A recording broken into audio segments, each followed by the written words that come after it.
Hello and welcome to the Any Grief Goes podcast. And today I have Caroline with me. Hi, Caroline. Hello, hi. It's so good to have you on the podcast today. Thank you so much for having me. I'm really looking forward to our conversation because you are doing something like really special that I think. Let's just start off with you. Why don't you introduce yourself? Tell everybody who you are. Sure. So, my name's Caroline, and I had a lovely life. I'm not saying I don't have a lovely life now, but everything was just running smoothly and everything like that. And then 13 months ago, sadly, I lost my partner. It was very sudden, very unexpected. And so that was sort of 13 months ago. And from that, I have, whilst grieving, tried to sort of build a business that will help other women sort of like myself as well. Yeah, great. Thank you. So let's talk a little bit about your loss. To lose your partner of many years is a devastating thing to experience and just upends everything, doesn't it? Yeah, Can you absolutely. can you say a little bit about what your grieving process has been up to now and what life looks like now? Yeah. So my partner, he was called Paul, and he was just sort of one of these people who every sort of situation in life, he always had like a little quote, a little sort of to sort of inspire you to get through. And when uh, so what happened with him is he started to feel sort of unwell in the February. Just thought it was like a stomach ache or indigestion. And he had some blood tests and nothing was conclusive. And then he wasn't able to eat or swallow anything. So that's when I took him into A&E. And he was in hospital for 3 weeks before he passed away. So he actually had cancer of the esophagus, which is why he couldn't eat or drink. And when he was in hospital, so the first week we got told that he had cancer. The second week we got told it was incurable. And then the third week he passed away. And I sort of tried to keep really strong for him throughout. But when they said that his cancer was incurable, that's kind of when I sort of fell apart. And I just turned around to him and I was just like, I don't think I'm strong enough to get through this. And he just said, yes, you are, because I've seen it in you. And that's the one thing that's kind of kept me going, because he believed in me and believed that I was strong enough. I have to kind of believe that in myself. So it's sort of, when he died, it was sort of everything that he would sort of say to support me. I kind of had to become that person, I had to become that version of him, if that makes sense. So it's just kind of every day, I just have to remember he believed that I was strong enough to get through this. So I just try and do things to sort of prove, not prove, but to sort of like prove to myself and make him proud. So I've always, right from very day one, I was always like, as long as I do one thing each day, and that might be just making a cup of tea or making the bed or putting the rubbish out, I was just like acknowledging the fact that I had just done this one thing. And as sort of time goes on, I can do bigger things and everything like that. So it has got bigger. There's kind of two different camps of people that I speak to who are grieving, and then there's one group of people who their loved one couldn't really talk about the fact that they were going to die, so they didn't. And then they have so many what ifs and regrets from that. Yeah. But it looked like Paul had this amazing insight to be able to give you that strength and to have those discussions with you. How much of a difference do you think that might have made to your the last 13 months? Huge. It just sort of sort of days when I just felt like I just couldn't get out of bed, or I can't see the point in everything, or point in life, or anything like that. And I just kind of go back to what he was like, because he was always sort of like, the glass is half full, I'm always a glass half empty kind of person.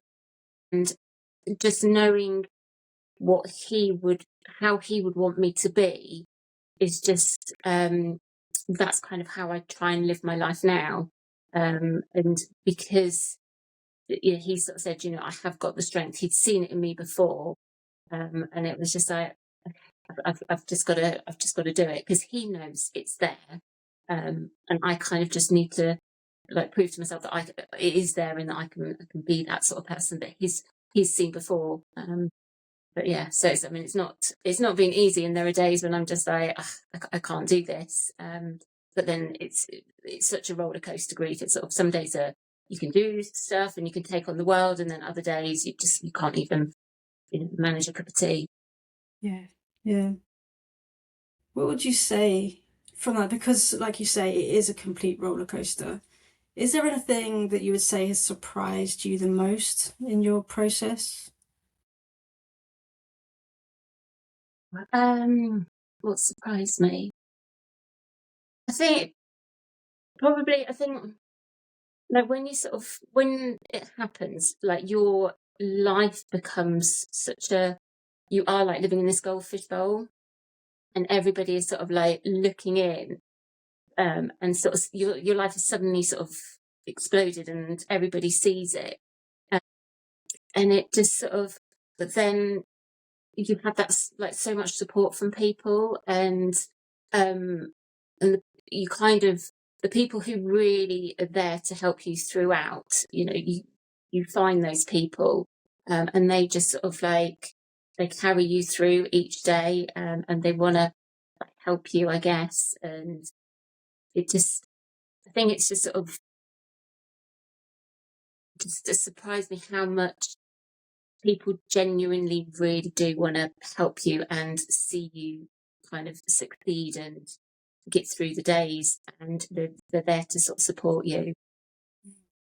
Yeah, and that's another thing that can be completely random from person to person about how much support that they get. Was there any kind of support that helped you the most? Yeah, I think I mean, there's sort of everybody will always sort of say, how are you and everything, and I don't have an issue with that at all. But that there are some people who, when they say how are you, they genuinely want to know, and you kind of those people. And so, when they do say how are you, I will, I'll be like, oh, actually, I'm struggling with this or with that. And there are other people who I know I can sort of phone up at any sort of time of the day, and they'll always sort of be there to support.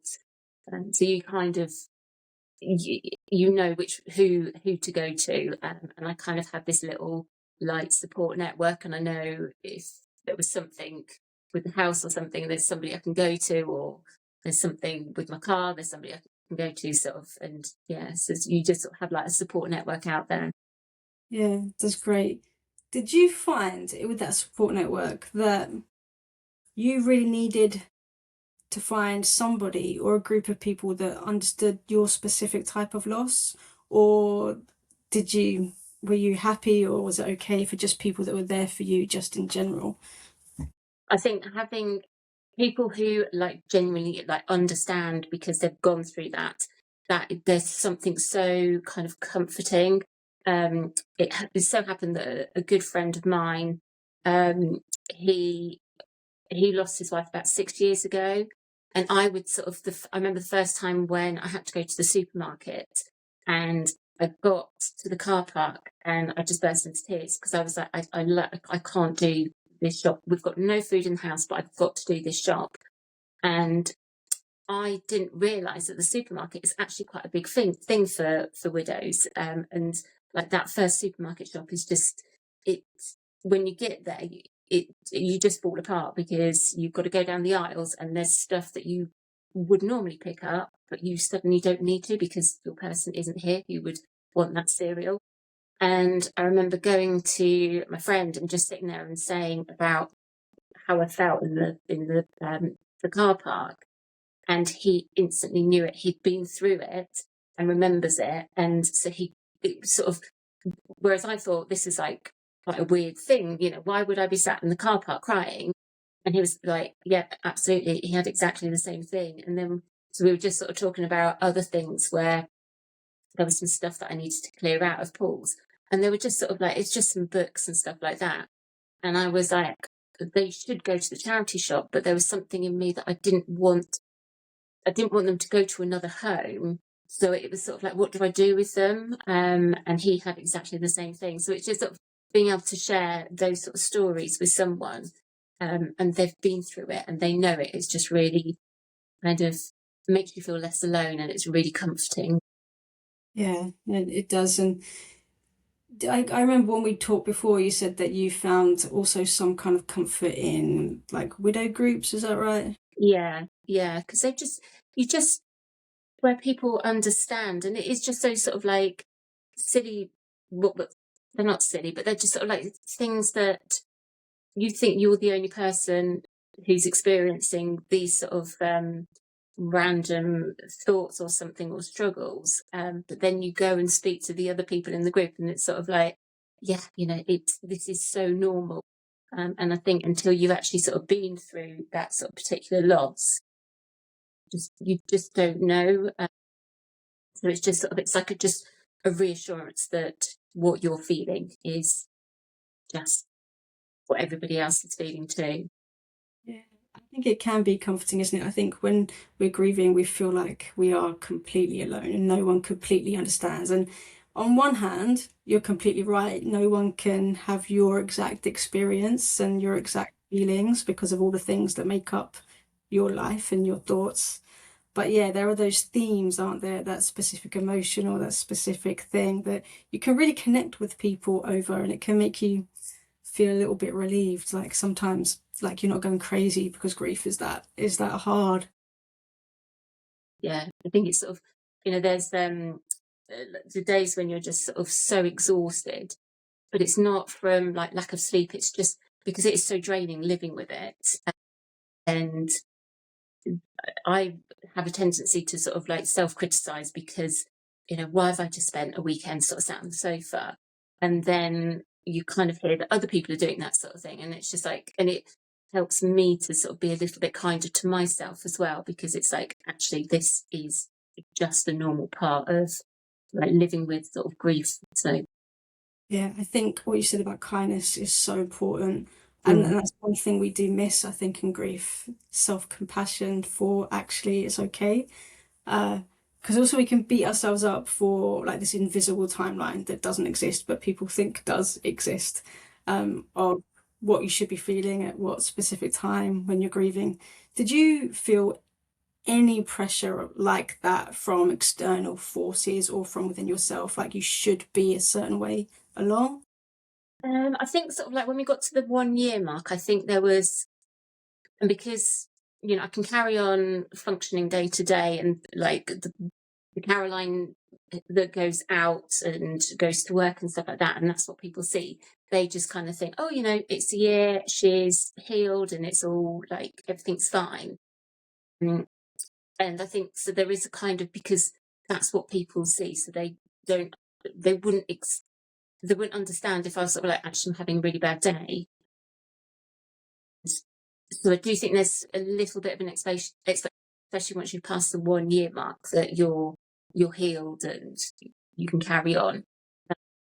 But then there are days where something will happen and it will just floor me, and I'm just like, yeah. So it's sort of, even though you got to the 1 year mark, it just still carries on, and you still do have those days where, yeah, you just can't function properly at all. Yeah, yeah. Do you feel like there's been any difference between the early days of grief and now? I think sort of the early days of grief, you're really trying to work out how on earth you're going to get through like the minute, the next hour, the next day or week or whatever, and you're so consumed with all the admin that needs to be done, and you're just trying to work out what the new routine is going to look like, how your new life is going to look like, and then there comes sort of a point where you sort of, the admin is slowly coming to an end. You're starting to sort of get back into the routine of everything. And then suddenly it's sort of, I mean, even like a year on, it's still sort of, I still have like worries about how, what my life will look like in 6 months' time or a year's time. And I just don't even think about that anymore. Um, like when I was with Paul, we'd have plans of holidays that we wanted to go to or things that we wanted to do. But now for me, thinking any further ahead than a couple of months is just too daunting. So I really try not to think too far ahead anymore. Mhm. Is that, Can you tell me a little bit more about that? Is that in terms of you just can't imagine that future without him, or you don't dare to, or it's just too Yeah, painful, or is it something different? I think it's just scary because like you know what can happen because it has happened to you. So it's sort of also I don't know what the future looks like anymore because it's just sort of it's completely different from what I like ever imagined. You kind of just expect that you are going to grow old together and you know death happens at sort of like when you're in your 80s and 90s kind of thing, and when it doesn't it's just sort of yeah, I think sort of now it's sort of I hope that at some point I can start thinking about sort of a year or 2 years time, but right now it's just sort of it still seems very scary because I still don't know what my life really looks like. So I can just sort of think, I know kind of like what the next couple of months looks like, but after that, I kind of just, I don't even want to sort of think about looking forward to things because just in case something bad happens and you just sort of like, it takes the wind from yourself kind of thing. Okay, yeah, so you feel a bit vigilant. Mm. Yeah, yeah, I understand that. And I think part of that is obviously because of something so devastating has happened, but there's also something about identity, isn't there? Like your identity, as much as you have your own identity, is who you are. There's also that identity you have as somebody's partner. And after a death, it can shift so much about who you are, what's important to you now, what your values are now, what you even want for yourself in the future. And that's something that resonates with you, like a completely different identity? Yeah, you have to, they always sort of say, you were a we, but now you're a me. And it's sort of, there were some sort of one of the things that Paul and I really wanted to do was buy a canal boat and just sort of like just go off and just would never neither of us have ever been on a canal boat, but that was kind of like one of our dreams was to just go and get a canal boat. And now it's sort of like I would still love to do it, but I wanted to do it with him. So it's kind of I don't have that sort of same vision anymore.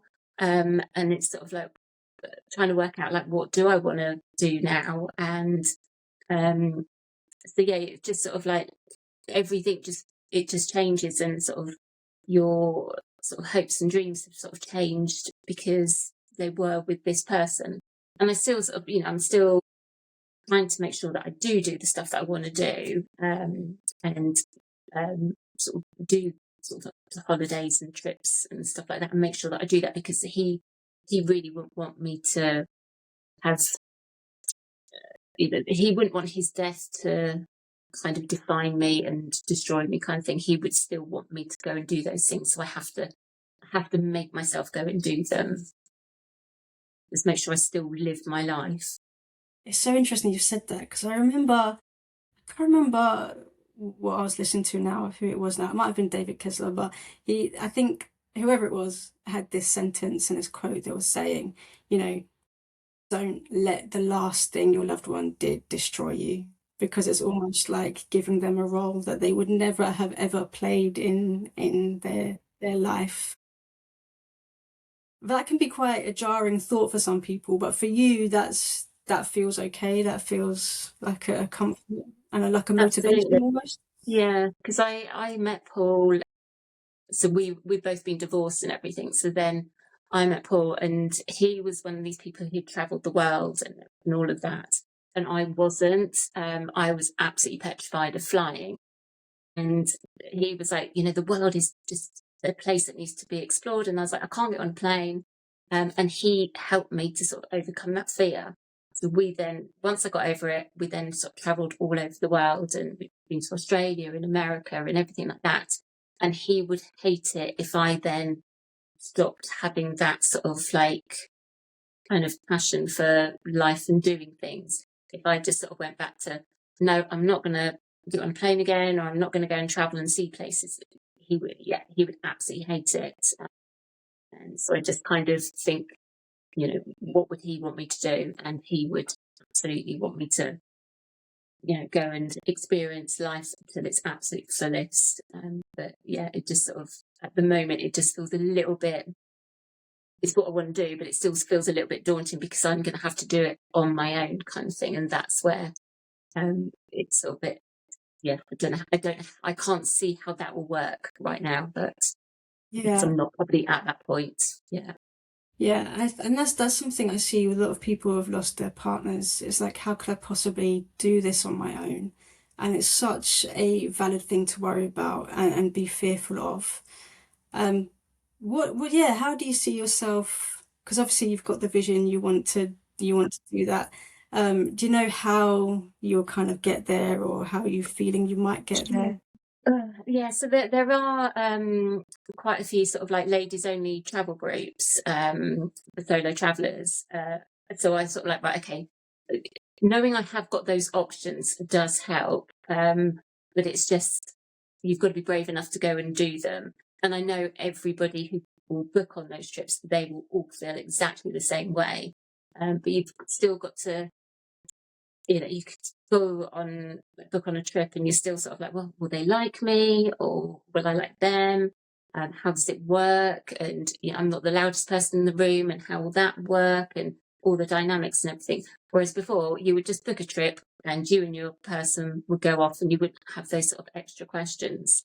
So yeah, so it's sort of, I know that those are sort of possibilities and certainly something that I will go and pursue, but yeah, it just sort of feels a little bit scary. But as I say, nothing happens in your comfort zone. So I do have to push myself out of my comfort zone and give it a go, and at least Yeah. sort of try something before I go, no, actually, I can't do that. Yeah, but obviously it has to be the right time, doesn't it? I think there's like a sweet spot sometimes in grieving, that you could do something too quickly, because you're so desperate for that kind of confidence and rebuild. But then sometimes you have to strike a balance between it being too soon and actually being kind of the Yeah, right time. Also out of your comfort zone, but the right time to take that step. that's it. It's like, I mean, I'm lucky my children will come on holiday with me and everything like that. But then it's sort of like they're sort of growing up, they've got their own lives. And at some point they're going to be like, Mum, we're in our 20s or whatever, we don't always want to come away with you. So it's kind of like making sure that I have got something there. And I think once I kind of, even though it's not something that I'm going to do sort of right now, if I know that there's a B plan for something, then that gives me a little bit of security. So it's sort of like, okay, I can do this when I'm ready. I can do this because I've already sort of worked out how. But yeah, it's when you don't know how it's all going to work, but that's when, for me, I just go into that sort of massive anxiety of how is this all going to look. Yeah, I think it's great though to have a vision of what is possible, and then you Mm. can do things very slowly to move towards that point, that at the right moments. Um, that strength he saw in you, do you is that something that you think of every day, or you recognize in yourself, or No, yes, no, I don't recognise it in myself. As I said, I have to be a version of me that he kind of knew, sort of thing. How do I make this make sense? At the beginning of the year, I was sort of like, I don't do New Year's resolutions at all, but I was like, right, this year I have got to love myself as much as he always did. And so it's kind of like that, what he saw in me, I have to see that in myself too. So that's kind of like a work in progress for me. And the strength that he saw in me, I still don't see it, but little bits of it, I'm sort of like, okay, yeah, I did that. He'd be sort of really proud of that. But it's still, um, yeah, maybe one day I'll wake up and I'll be like, that's what he saw, but yeah, we're not quite there yet. but are are you reminding yourself of it? So you said that you're consciously trying to love yourself like he did, and that's a beautiful thing, by the way. I love that. Uh, Is there anything like consciously you're doing to try and bring that version of you about?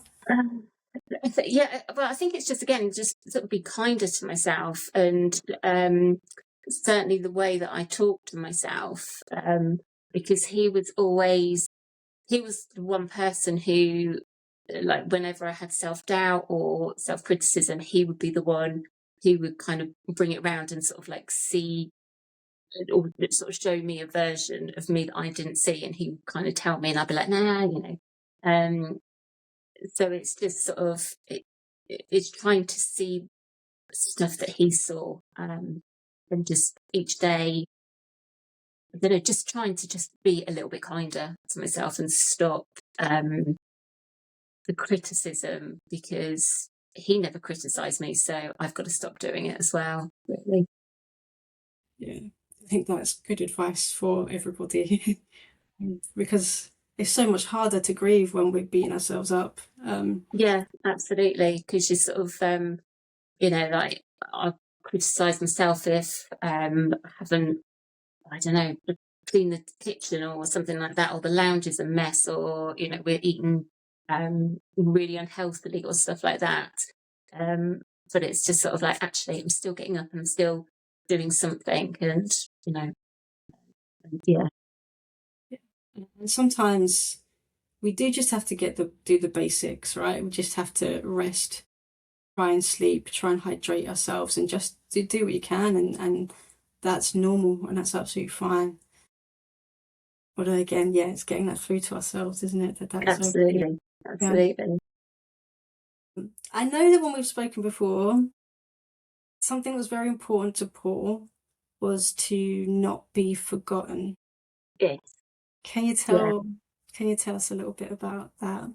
Yes, when he was in hospital, and he just sort of was like, you know, I want you to, you know, go and have a life and everything like that, and just sort of live like for the both of us, kind of thing. And he just said, you know, but I just don't want to ever be forgotten. And I found it was sort of, for me, it was kind of a bit of a weird thing to say, because, like, he was still there and he was still alive, but it was also, this man was just like such a huge part of my life. And it was like, well, how can you ever be forgotten? And then when he died, it was like, the the sort of first sort of few weeks after he died, I really struggled with the memories, and I would be sat in our lounge and I couldn't remember him being in the lounge, or I'd go into the kitchen and I couldn't see him sort of like cooking and stuff like that. And it was sort of as if my brain had just literally wiped him sort of away from like my sort of my memory bank. And that sort of really frightened me. And I was just like, oh my gosh, he didn't want to be forgotten. And I can't even remember him. I'd have to look at a photo just to go, oh yeah, he, you know, he did exist. And I know it's kind of, our brain is just sort of going into sort of self-protection mode, but it is actually really scary, because you just sort of like, I couldn't work out what was going on and why I couldn't remember him. So what I started to do was just write down our stories together. And one of the things that was really important to me, he had a little nickname, and me and my children were the only people who knew how he got this nickname. And it was so important to me that I wanted other people to know, like, about this nickname. So I sat and I wrote it down, and then I just sort of wrote down all the stories and just wrote a book of his memoirs. And writing helped him sort of like kind of come back to me. And the more I wrote, the sort of more the memories started coming back. And now I have like his memoirs, and I'm like, well, you're not going to be forgotten now, because I've got them in a book, and I can share them sort of with his grandchildren and things like that. So Yeah, yeah. that's amazing. Is that something that is for you and your family, or is that something you'll publish, or something? Do you know what? I would really like to publish it one day, and just so that I can just sort of prove to him that he was, you know, he will never be forgotten. You know, there would actually be a physical copy of the book. And I was talking to sort of his best friend about it, and he was like, "I'd love to read it." So I think, you know, it will be lovely for his family to read, and for his grandchildren, and you know, the grandchildren that haven't even arrived yet, so they will be able to know sort of more about their grandfather. And I just think, yeah, personally, I would love to publish it and just have it as a physical thing. Yeah. Can you tell us one of your favourite stories or one of your favourite things about him? Oh my gosh. I mean, my favourite story is probably how he got his nickname. He sounds really horrible, but we called him Poo Head. And that wasn't because like we thought anything bad about him, but it was, gosh, must be like 11 years ago. My son was probably about 9 at the time. And he just said to Siri, who is Paul, and Paul was working for this large company, and we kind of thought that Siri was going to come back saying that Paul was this person who worked at this company. But Siri just went, who Head Kings is, and then that was it. And it was just like, why? How on earth has he like turned us asking who Paul was into Pooh Head? And so his name stuck, and so we just from that day on we always called him Pooh Head. And like our little WhatsApp family group was just had his Pooh Head incorporated into it. And then my contacts on my phone is he's under Pooh Head. And there was one time where my car battery had my car battery wasn't working, so I got the AA to come out. And I had phoned Paul to say, my car battery's like died, I've got to wait for the AA to come out. But I couldn't get hold of Paul, so I just like left a message. Meanwhile, the AA turned up. The guy was sitting in the car and had the engine on, at which point Paul phoned and it had connected to the car. So the AA man was sat in the car and just started laughing because it just came up saying Pooh Head is phoning. And I was just like, oh no, now I need to explain that it is really like nice. We're not being horrible about him, but that is his name. So I think, yeah, that's probably my favourite story of him. The fact that we called him Pooh Head. So, yeah. Yeah, I bet that brought up lots of different laughs in loads of different situations. Yeah. But even so when he became a granddad, he didn't want to be a granddad or a grandfather. So we were like, well, why don't you just be Grandpoo? So that's what his grandchildren call him, and they just think it's just like the best thing ever that they've got a Grandpoo. So yeah, That is fantastic.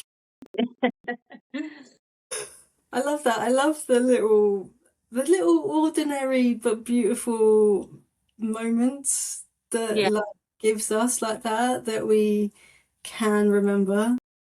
Because it's not always massive things that we remember. It's just like little pieces of humanity and little interactions and connection we have with each other. yeah. Yeah, it's beautiful. Thank you for sharing that. I also wanted to talk about, because obviously you are doing everything you can, obviously, so that he is not forgotten. And hopefully this little story here in this podcast will ripple out into the world and there'll be a few more people that know Paul. But also you are building a legacy in a different way as well. So can you tell us a little bit about your new venture? Yeah. So it's called Letters After Loss, and it is basically it's for women who've lost a partner or a spouse, and it's exchanging handwritten letters with each other each month as sort of a pen pal kind of thing. And it started out because when I was dealing with all the admin for Paul and everything, all the post that was coming through the door was just something that I had to deal with. And once I've kind of got rid of all that admin, it's then the sort of the normal bills and everything like that that suddenly make you realise that you're the only one who can deal with that sort of stuff now. And it was kind of getting to the point where every time I saw my postman, I was just dreading him walking up the drive. And if he walked past, I was like, there's just a relief. And when I'd walk in the door, if I saw envelopes sort of on the doorstep, it just sort of like the panic that just comes into you because it's sort of like something else that I've got to organise and sort out. And so I just sort of put in a Facebook group for widows if anybody fancied becoming a pen pal, because I just wanted to have something nice come through the letterbox. And I'd written his memoirs, so I love writing, and it just sort of kind of helps put stuff that's going on in your head, just putting it onto paper, it just really helps me. And yeah, so then so I put in a Facebook group if anybody wanted to be my pen pal, and quite a few people replied back and said, yeah, I'd love to. So I now write to a lady in America, and we just sort of like each month we just exchange letters. So I was like, well, if this is working for me and for her, I'll just ask another widow group whether or not it would be something that would help for other people. And the response was just amazing. And so I got a group together of 12 women, and they sort of started writing monthly letters. And so I was like, well, if it's working for these people, I'll see if like I can sort of like turn this into a business and make this sort of something that will work for so many more people. So yeah, it's all done without sort of exchanging addresses. So there's like a PO box that everybody sends their letters to, and then I collect the letters from the PO box and then distribute them. So because I just feel I just wanted it to be something safe and secure, so that people didn't have to sort of worry about having to share addresses or any sort of personal information like that. Yeah, so it's just sort of kind of I'm just sort of like launching it, and hopefully it will help sort of other women who sort of kind of felt the same as me, and I just wanted that connection on a personal level, like one to one, to sort of like hold something physical. Because when you sort of see somebody's handwriting and they're telling their story, just because it's their handwriting and it's physical, you can actually, it's sort of like it's like, yeah, I'm not so alone in this, because it's taking it off sort of like the online social groups and stuff and just sort of having it there in your hands. But yeah. It does feel much more tangible, doesn't it? Because we do live in a world now that probably most of the support is online. Like, I'm meeting you online. Grief circles are online. Other type of coaching or therapy can also be online. And it's like, let's get something tangible. Yeah. And there's such an old school special thing. I absolutely love the idea. What do you think people are getting most out of it? Do you think people are sharing their stories about grief, or is it going beyond grief to more of a friendship and connection? And Yeah. what people I get I out of it most, do you think? I really hope it turns into a friendship. So you get when people sort of join, they have to fill in sort of a form, and then I'll match people with their pen pals. So they just get matched to one person. So I hope a friendship will form. Then sort of each month online, the plan is to sort of come together and just do sort of activities online that are just fun, and just where we can just do sort of stuff that I find the sort of things that I want to do, but having to do them on my own or go and join a class or something to do on my own is quite sort of daunting. But what I want to do is bring those kind of things online, so together we can all do those kind of things. So I'm talking about like wine tasting online, and um, learning flower arranging and doing those sort of things online, or yoga online. So it's just sort of bringing those sort of ordinary activities and sort of sharing them with sort of like the group. So that's my hope, how it will work. Yeah. That's incredible, because to me that sounds like the thing that you were worried about the fear of then going to do something on your own. You're actually already building like a stepping stone Yeah. for yourself and for others, so you can eventually build that confidence to do it in person, perhaps, or to take that holiday on your own. So you're almost building Yeah. foundations for you to reach that point, which is amazing. I think it's sort of because this is sort of the one thing that I have found to sort of help me is just do something every day. And sort of like if within the month, like I can help other women do that sort of one thing too, and do something fun. And say if we're doing, like, if there's a flower arranging sort of session or something, so at least they can sort of say, oh yeah, last month I did this, because that's what helps me, just sort of doing something, and knowing that next month I'm doing whatever. It just keeps me going. So if it will help other people, then yeah, so well, fingers crossed it will all work. Yeah, great. And it's also, there is something about having something to look forward to as well, isn't it? You know that something's coming up as well. So if you do tend to isolate, which a lot of people do, or withdraw from a lot of things after grief, then at least there's something that you feel there's a group of people that understand, and there's something to look forward to, which I think is really helpful for a lot of people. That what you were saying about doing something, just one thing every day. What was the criteria for you? I imagine in the early days it was literally, oh, let me brush my teeth today, perhaps, and then Yeah, perhaps did it progress more to, like you're saying, getting out of the house or doing an activity? yeah.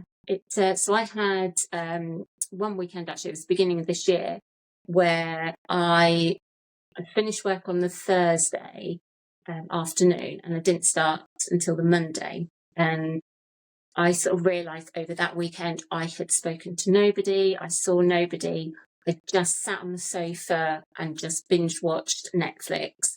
I drank far too much, and sort of in that weekend, it was just sort of like I've done. I'm not like criticizing myself for doing nothing because I needed that weekend, but it was just like uh, I need to do stuff each day, because if I don't, it just my anxiety levels go up.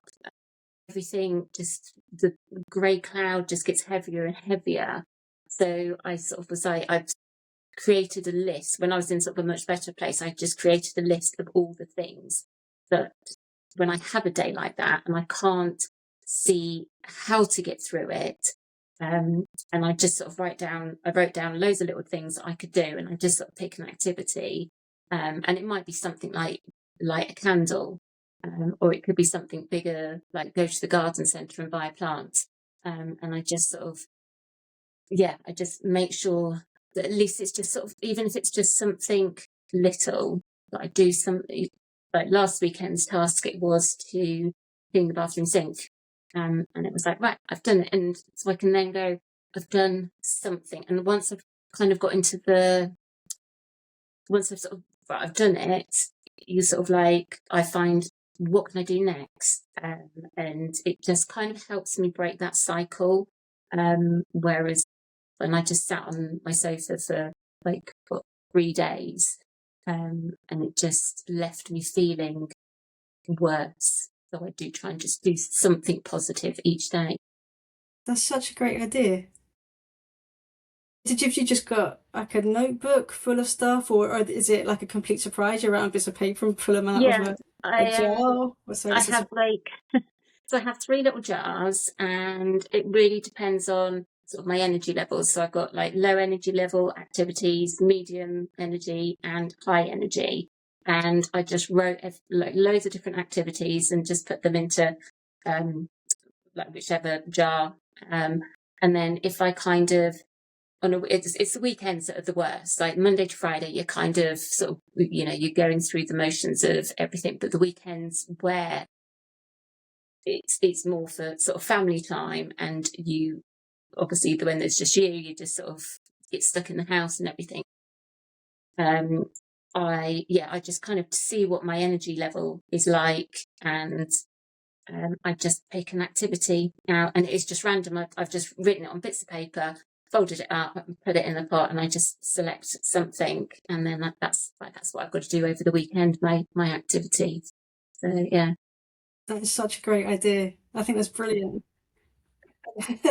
And how so what's the motivation to actually do the thing? Because a lot of people, I mean, it's a great idea. Some people might even go as to actually, yeah, I'm going to do this, and get their lists together, get their little pots together, then put them in, and they might pull it out, and then you might be, oh no, I don't actually want to do that. How do you overcome that mindset and just say, no, I promised myself I was going to do one thing, so I'm going to do it? I think where I've put it into different sort of energy levels, um, like even like on a bad day, and I'll just pick something from the low energy pot, and it is things like make a cup of tea or go and sit in the garden. So because it's something kind of an activity that I can do with like how I'm feeling that day. And then when I have like sort of like a day when I am feeling sort of like more energetic, and it might be, you know, even just sort of like changing the bed sheets or something like that, it's just sort of like yeah, it's sort of like, no, okay, I will do it. I don't know, I just sort of like, because I've written it down and I've sort of selected it, it's I make myself accountable. Yeah. And so I just, yeah, I mean, you know, no, I don't sort of tell it to my kids, by the way, this is my task for the weekend. I think it's just sort of, but even if I don't do it, I've still kind of thought about doing something rather than just sitting there on the sofa feeling worse and worse and worse. But once I've kind of decided that I'm going to go and do an activity, I've kind of tried to break that cycle already. Yeah, I actually, I think, I mean, just that very act of writing it down and opening it up, what, you know, what is the task today? That is a brilliant way for being accountable to something you've promised yourself. And I think we can't underestimate actually making those small promises to ourselves and following through on them and trusting ourselves that we can do this. It feels small, but it makes such a big difference when you're grieving, because there's so much, like you say, the brain fog. There's so much that happens to us that we do sort of begin to lose that trust in our competency or something. So to follow through on those small actions, I think is just the best idea. So I really appreciate you sharing that. I think it's brilliant. Yeah, excellent. Where can people find your business? Have you got a Instagram, TikTok, or website? How do people get in touch with you? Yes, so I've got a website which is lettersafterloss.co.uk, but I'm also on TikTok under Letters After Loss as well. So yeah, I'm kind of try and get on there sort of most days, and it's not necessarily talking about my grief journey, but it's more what I hope to help is people who are maybe just starting out on their grief journey, and if I could sort of show people that sort of 13 months on, you know, I was where you are and I'm still surviving, and it's, you know, I'm not going to say it's easy or anything like that, but if I can help people through that sort of like those first few sort of months. So yeah, I try and sort of like be sort of positive and inspiring on TikTok. Yeah, to show we can survive with this. I can attest to that. I love your TikTok account. um, is that the main thing you'd want someone to know then? If someone had just been recently bereaved from their spouse or partner, is that the main thing you'd want them to know, that you can do this? Or is there something else that, if it just happened, what would be the main thing that you would want somebody to be aware of?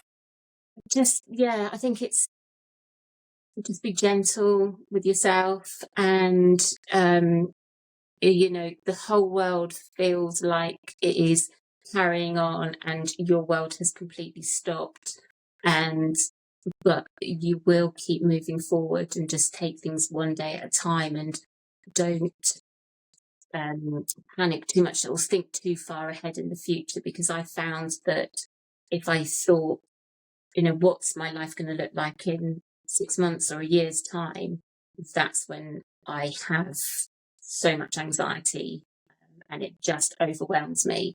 And it just trust within yourself that you will get sort of through the next hour, the next day, and it feels like you're at the bottom of a very dark hole, and you can't see the light, but if you just keep climbing, eventually there'll be a little bit of light that you'll see, and it will get bigger and bigger, and yeah, and eventually you will be able to go and enjoy a little bit of life. And I remember the first time, I can't remember what it was, but my son said something and it made me properly laugh, like, you know, that real belly laugh.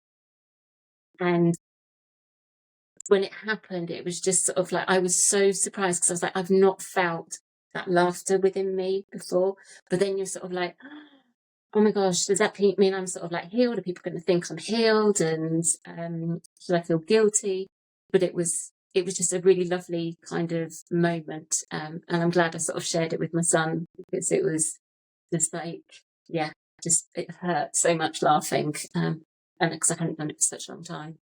So, but you can you will get there, and it just takes steps, baby steps. That's a beautiful sentiment to end on. So thank you so much. I really appreciate you having this discussion with me. You're very welcome.